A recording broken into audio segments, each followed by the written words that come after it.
তো hello guys, welcome to my new video. তো আজকে নিয়ে চলে এসেছি কল্যাণী রথতলা দুর্গাপূজা 2026-এর নতুন আপডেট।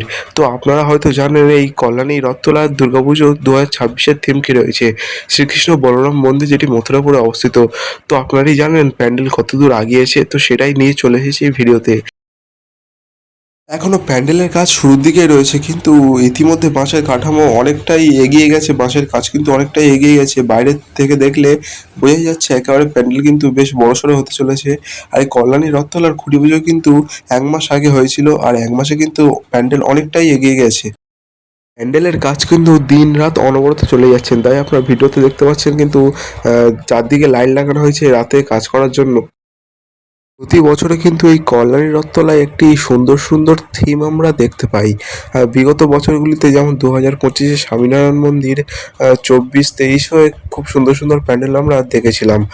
এবছরও বিগত বছরগুলির মতো এবছরও একটি খুব সুন্দর প্যান্ডেল কিন্তু আমরা দেখতে চলেছি 2026-এ, শ্রীকৃষ্ণ বলরাম মন্দির। তোমরা ভিতরের দিকটা দেখলে ভিতরের দিকে কিন্তু বেশি কাজ এগোয়নি, বাইরের দিকে কিন্তু বাঁশের অনেক কাজ এগিয়ে গেছে, আর বেশ চওড়াও বড়সড় হচ্ছে এবছরের প্যান্ডেল আগের বছরের তুলনায়। এবছর 2026-এ কিন্তু এই কল্যাণী রথতলার শ্রীকৃষ্ণ বলরাম মন্দির কিন্তু সব থেকে বেস্ট হতে চলেছে, আর দর্শকদের কিন্তু খুব আকর্ষণ করতে পারে এই প্যান্ডেল। কারণ শ্রীকৃষ্ণ বলরাম মন্দিরের আদলে তৈরি এই প্যান্ডেল যে এবারের অন্যতম আকর্ষণ হতে চলেছে, তা এখন থেকেই দেখেই বোঝা যাচ্ছে। তো আপনারা এই ভিডিওর মাধ্যমে জানতে পারলেন যে প্যান্ডেলের কাজ কতদূর আগিয়েছে, বাঁশের কাজ কতদূর হয়েছে এবং কতটা চওড়া হয়েছে।